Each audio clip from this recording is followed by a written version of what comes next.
Parah dia. Kamu ada tu.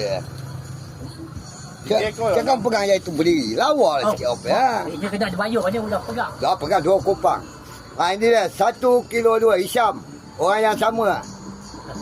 Okey, letak kati Hisham. Dia mesti nak tengok kati. Ada ke tu? Kamu cakap Ada yang hasil dah ni. Ada sekilo.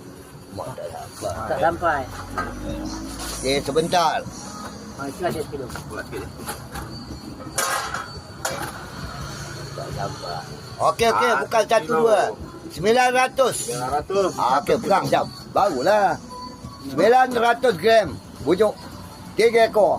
Okey, ni owner dia. Okey. Ini lagi. Balance dia 2 ekor. Alright.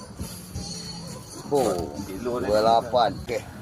Ini Pak Ya, otai. Masih berpisah. Pak ekor 5 ekor. Wah, bapak. Oh, paling besar ni. Pak Ya. Ini hari ada Pak Ya, sekor. Tunggu nak timbang dia je sekejap. Okey, Pak Ya. 1 kilo 6. Haruan Pak Ya. Oh, steady. Barulah. Oh, baru. Okey. Ini Pak Ya punya 16. Budak kampung.